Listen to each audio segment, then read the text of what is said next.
Welcome back সবাইকে আমাদের second লেসনে। আজকের লেসনে আমরা একটা ফ্রি হোস্টিং সেটআপ করব এবং লাইভ ওয়ার্ডপ্রেস ইনস্টল করব।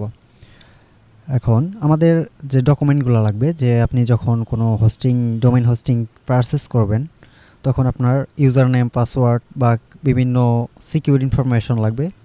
এটা আপনি নোটপ্যাড কিংবা গুগল ডক্স অথবা আপনি ওয়ার্ডের মাধ্যমে সংরক্ষণ করে রাখতে পারেন কিংবা ডায়েরিতে লিখে রাখতে পারেন। আমি এখানে একটা গুগল ডক্স নিলাম। এখন অনেকগুলো ফ্রি হোস্টিং প্রোভাইডার আছে, তার মধ্যে সবচেয়ে যেটা বেস্ট এটা হলো pantheonsite.io। আপনি জাস্ট গুগলে প্যান্থিয়ন সাইট লিখে সার্চ করবেন। ইলেকট্রিক একটা ফেভাইকন দেওয়া আছে, জাস্ট এইটার মধ্যে ক্লিক করবেন। দেন এইখান থেকে আমাদের একটা অ্যাকাউন্ট তৈরি করতে হবে। এটা হবে আমাদের হোস্টিং অ্যাকাউন্ট। এখানে কুকিগুলো অ্যাকসেপ্ট করে দিবেন। তারপর জাস্ট এই যে একটা ইউজার আইকন আছে, ইউজার আইকনে ক্লিক করবেন। এখানে আপনি ইমেল দিয়েও সাইন আপ করতে পারেন, গুগল দিয়েও সাইন আপ করতে পারেন। ইমেল দিয়ে সাইন আপ করলে আপনার ইউজার নেম, পাসওয়ার্ড লিখে রাখতে হবে, আর গুগল দিয়ে সাইন আপ করলে আপনার এটা লিখে রাখতে হবে না, অটোমেটিক্যালি আপনি গুগল দিয়ে লগ ইন করতে পারবেন। আমি এইখানে একটা লিখে রাখবো যে হোস্টিং প্যানেল। হোস্টিং প্যানেলে আমি লিখে রাখলাম যে গুগল অ্যাকাউন্ট। এটা লিখার মানে আমি পরবর্তীতে যখন হোস্টিং প্যানেলে লগ ইন করবো তখন আমি বুঝতে পারবো যে আমার গুগল অ্যাকাউন্ট দিয়ে এটা রেডি করা আছে। ওকে, আমাদের আরও কিছু ইনফরমেশন লাগবে। আমি কানেক্ট উইথ গুগল দিয়ে দিব। তারপর আপনার যে ইমেল অ্যাকাউন্ট আছে ওটা সিলেক্ট করে দিবেন, এরপর নিচ থেকে কন্টিনিউ করে দিবেন। দেন এখানে আপনার সম্পর্কে কিছু ডিটেলস দিতে হবে। আপনার নামটা লিখবেন, আমি আর সব সেভ করে আছে দিলাম, country Bangladesh.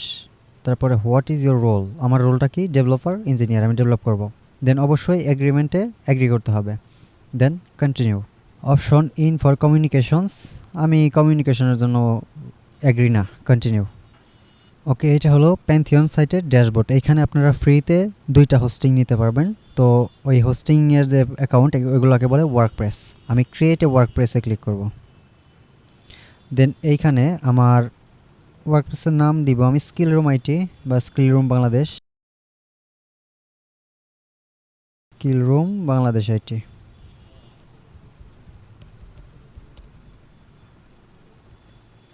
Then are you creating this for a web agency? No, এটা আমি পার্সোনালি ইউজ করব। ওয়ার্কস্পেস লগো, আমি এখানে লগো চাইলে দিতে পারি, আমি এখানে কোনো লগো দিব না, আমি কন্টিনিউ করে দিব। দেন ইমেল অ্যাড্রেস, আমি আমার ইমেল অ্যাড্রেসটা দিলাম। রোলটা আমি সিলেক্ট করে দিলাম অ্যাডমিনিস্ট্রেটর। আর রোল পারমিশন লেভেল আমার এখানে কোনো কনফিগার করা লাগবে না, আমি কন্টিনিউ করব। ওকে, গো টু ওয়ার্কপ্রেস হোম, এখানে চলে যাব। এটা হলো আমার ওয়ার্কপ্রেস। এখন আমার সাইট তৈরি করতে হবে। এখানে ক্রিয়েট নিউ সাইট, 2টা সাইট তৈরি করার অপশন আমরা পাবো। আমি এখানে একটা প্রথমে তৈরি করব, ক্রিয়েট নিউ সাইট। এখানে আমি কিসের মাধ্যমে করব, ওয়ার্ডপ্রেসের মাধ্যমে করব। আমি ওয়ার্ডপ্রেসটা সিলেক্ট করে দিব। Then what will you code be hosted, আমার কোডগুলো তো অবশ্যই প্যান্থিয়ন সাইটে হোস্ট থাকবে, এটা সিলেক্ট করব। দেন এখানে সাইটের নাম দিয়ে দিই portfolio. Site name already in use, portfolio website দিই, এটা অলরেডি ইউজ আছে।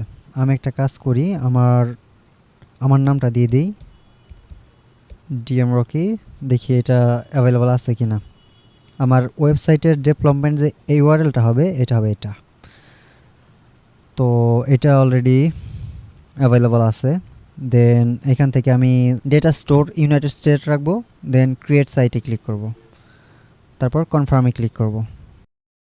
ওয়ার্ডপ্রেস ডেপ্লয়মেন্ট কমপ্লিট হয়েছে। আমি এখান থেকে গো টু সাইট ড্যাশবোর্ডে ক্লিক করব। ওকে, এখন এইখান থেকে আমরা এজ এ ডেভ অ্যাডমিন এইটাই ক্লিক করব। প্রথমে আমাদের ওয়ার্ডপ্রেস ইনস্টল করতে হবে, আমি ডেভ অ্যাডমিনে ক্লিক করি, এরপর কন্টিনিউ করব। এখন আমার ভাষা সিলেক্ট করতে হবে যে আমি কোন ভাষায় ওয়ার্ডপ্রেসটা ইনস্টল করব। অবশ্যই ইংলিশ, ইউনাইটেড স্টেট এটা সিলেক্ট রাখবো। দেন একটু নিচের দিকে কন্টিনিউ করব। তারপর সাইট টাইটেলটা কী হবে, এখানে আপনার মানে সাইটের একটা নাম আছে, আমি সাইট টাইটেল ডিএম রকে দিয়ে দিই। দেন এখানে একটা ইউজার নেম ক্রিয়েট করতে হবে। এটা আপনি যে কোনো কিছু লিখতে পারেন, পরবর্তীতে লগ ইনের সময় আপনার এটা লাগবে।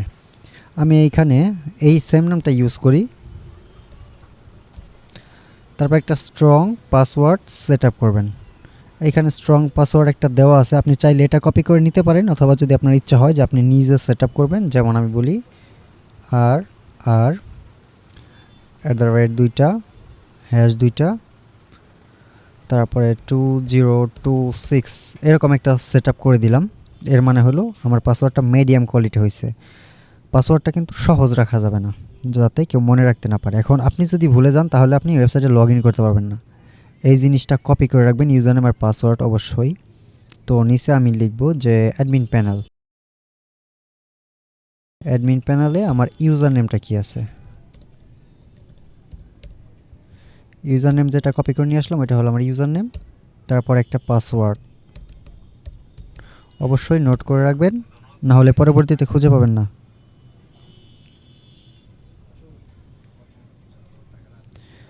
আমি পাসওয়ার্ডটাও কপি করে নিয়ে নিই। পাসওয়ার্ডটা নিলাম, এরপর আমার ইমেলটা লাগবে, আমি এখান থেকে আমার ইমেলটা কপি করে নিয়ে নিই।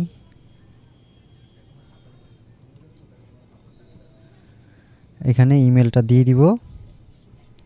এরপর আসে search engine visibility. Search engine visibility মানে আপনার এই সাইটটা কি গুগলে ইন্ডেক্স করবে কিনা। আমি ডিসকারেজ করে দিই যে এখন দরকার নেই, আমার সাইটটা যখন হয়ে যাবে আমরা ব্যাক এন্ড থেকে আবার বলে দিতে পারবো যে এখন ইন্ডেক্স করা যাবে। দেন ইনস্টল ওয়ার্ডপ্রেসে ক্লিক করবেন।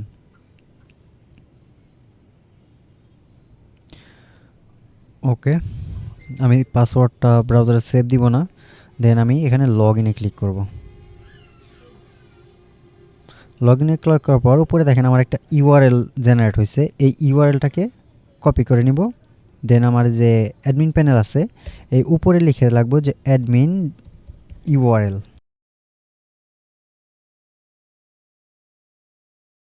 এটা হলো আমার অ্যাডমিন ইউআরএল, এটা হলো আমার ইউজার নেম। আমি এখন এই ইউজার নামটাকে নিব, উপরে ইউজার নেমের জায়গায় ইমেল বা ইউজার নেম একটা দিলেই হবে, এটা দিব। পরবর্তীতে যে আমি পাসওয়ার্ডটা লিখে রাখছি এই পাসওয়ার্ডটা নিব। দেন এখানে এই পাসওয়ার্ডটা দিয়ে আমি আমার ওয়েবসাইটে লগ ইন করতে পারবো। ওকে, আমার ওয়েবসাইটে আমি লগ ইন করে ফেলেছি। আজকের লেসন এই পর্যন্ত। পরবর্তী লেসনে আমরা ওয়ার্ডপ্রেস ড্যাশবোর্ড পরিস্থিতি এবং গুরুত্বপূর্ণ কিছু সেটিংস নিয়ে আলোচনা করব। ভালো থাকবেন সবাই, আল্লাহ হাফেজ।